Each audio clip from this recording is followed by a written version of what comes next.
Evet efendim, 8'de Sağlık programımız tüm hızıyla devam ediyor. Şimdi sıradaki konuğumuz hepinizin yakından tanıdığı medikal estetik hekimi Doktor Saliha Sönmez Ateş'le birlikteyiz. Hoş geldiniz programımıza. Hoş bulduk, teşekkür ederim. Hocam hoş geldiniz. Nasılsınız?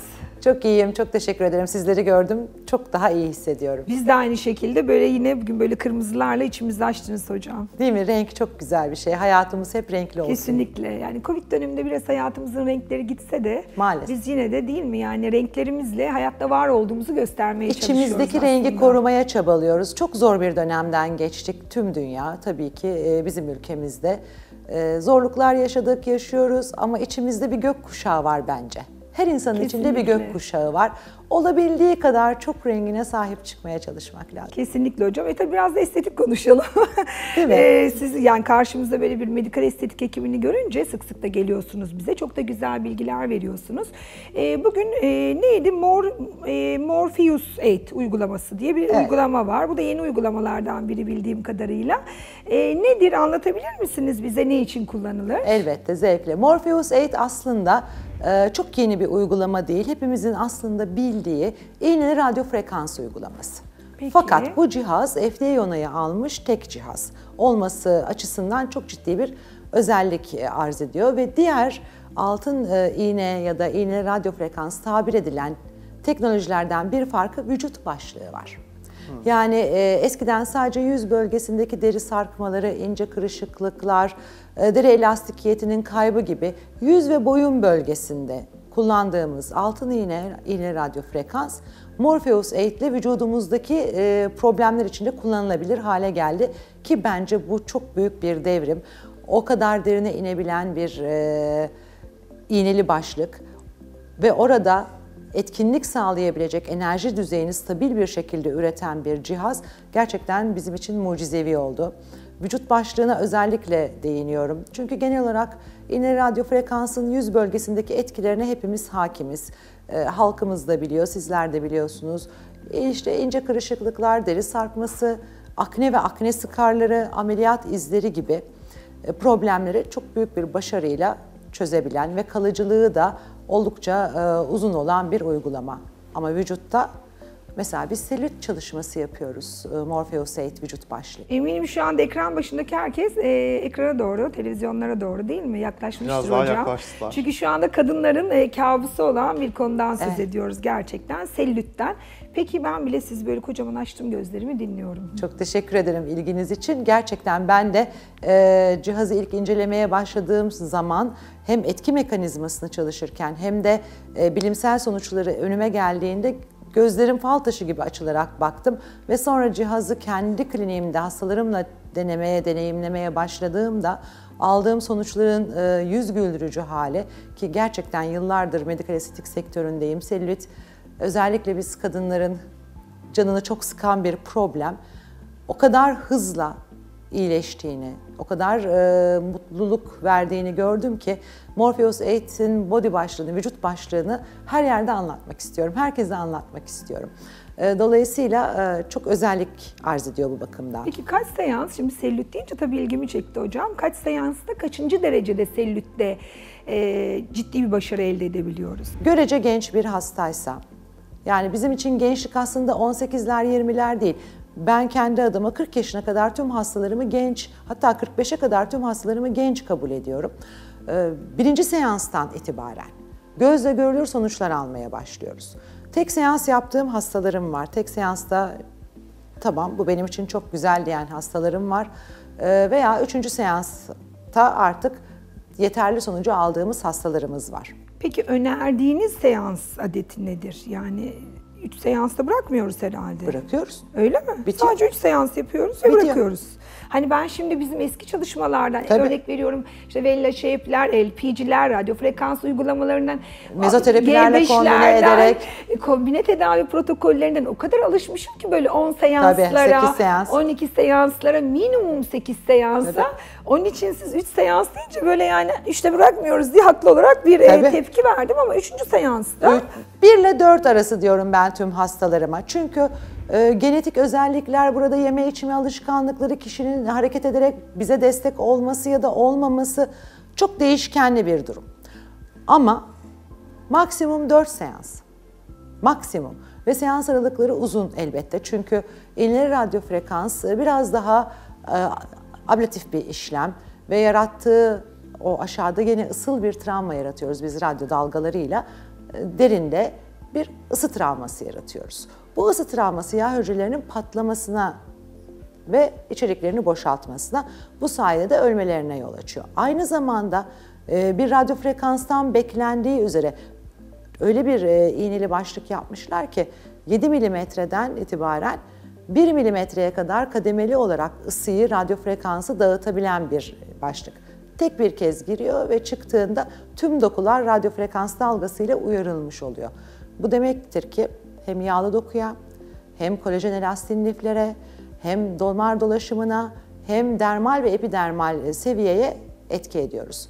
Yani biz tek bir giriş ve çıkışta hem selüliti düzeltiyoruz, hem sıkılaşma yaratıyoruz, hem dokuda pürüzsüzlük yaratıyorızher atışımızda. Evet, bu da aslında Şahane. biz çalışma mekanizmasından da bahsettik. Isı enerjisi, radyo frekans enerjisiyle aslında bir fibrozis yaratıyoruz anladığım kadarıyla cilt altında ve dışarıdan bu görülmüyor. İç kısımdan başlayarak istediğimiz kademelerde dokuyu ona göre yönlendirme yapabiliyoruz. Peki bu işlemi yaptıran bir kişinin sosyal hayatında herhangi bir etkilenme oluyor mu? Normal sosyal hayatına devam edebiliyor mu? Herhangi bir kısıtlama öneriyor musunuz? Normal sosyal hayatına devam edebiliyor. Fakat elbette ki iğneli bir işlem olması sebebiyle iyileşme süreci dediğimiz bir dönem var. Bu dönemde kızarıklık, hafif ödem, özellikle yüzde pek ödem olmamakla beraber vücut bölgesinde yağ hücrelerinin parçalanması ve ayrılması ya dokuda o ilk anda bir genişleme olur. Ödem gelişir ve bunu hasta yaşar. Bu ortalama kişiden kişiye değişmekle beraber 3 gün ila 8 gün arasında tamamen ortadan kalkar. Böyle bir iyileşme süreci muhakkak ki var. Bu süreçte yine ödemi artıracak, çok aşırı sıcaktan kaçınmalarını öneriyoruz. Eğer yüz bölgesinde, oraya daha mı sonra değineyim, önce vücudu anlatayım. Biz orayı sevdik. Çünkü vücut gerçekten Kesinlikle. çok heyecan verici. Vücut bölgesinde tabii ki 24 saat sonra duşunu alabilir, kremlerini kullanabilir. Sadece aşırı sıcağa girmemesi yeterli. Peki bir de hocam şimdi işlem sonrası yapılması ve yapılmaması gerekenleri soracaktım ama zaten hani birazcık bundan bahsettiniz. Özellikle bu tarz uygulamalarda tabii ki aslında de dikkat etmek gerekiyor değil mi? Uygulama sonrasında bol su içmemiz gerekiyor. Mutlaka. Daha aktiviteli bir hayat yaşamamız gerekiyor. Yani desteklesin diye. Mutlaka. Çünkü danışanlar mesela bir tek bu cihaz için söylemiyorum. Birçok cihazda mucize bekliyor. Hemen işleme girdikten sonra bir mucizeyle karşılaşmak istiyor. Aslında bunu mutlaka beslenmeyle, hareketle veya yanında işte bol su tüketerek, günlük aktivitelerimizi yerine getirerek desteklememiz gerekiyor ki sonuçlara daha kısa sürede ulaşabilelim ve daha kalıcı sonuçlar elde edebilelim. Kesinlikle o kadar haklısınız ki yani hiçbirimizin elinde sihirli değnek yok. Belli, az önce sizin ne kadar güzel ifade ettiğiniz o belli mekanizmalar üzerinden biz vücutta bir takım işleri zorluyoruz. Hani bugüne kadar olmamış ama biz oraya zorluyoruz. Bu zorlama esnasında oraya bir uyarı veriyoruz. Çalışsın diye dürtüyoruz bir nevi. Kişinin günlük hayatında da bu uyarıyı sürdürmesi ve yapılan işe destek olmak amacıyla mutlaka bir beslenme düzenini şart koşuyoruz. Öyle hem her istediğimizi yiyip içip hem kanepenin köşesine yayılıp işte belli televizyon kanallarına bakıp yatarken sadece bizim bir şeyler yapmamız çok mümkün değil. Ama yine de bir dipnot olarak söylüyorum. Bunu asla yine bir sihirli değnek olarak hastalarımızın algılamasını ya da seyredenlerimizin algılamasını istemiyorum ama gerçekten çok minimum çaba gösteren hastalarımda bile ben Morpheus 8'te sonuç aldım. Çünkü biz Şahane. orada bir değişimi yaratıyoruz zaten. Mutlaka bir değişim yaratıyoruz. Ama şunu düşünmeleri gerekir.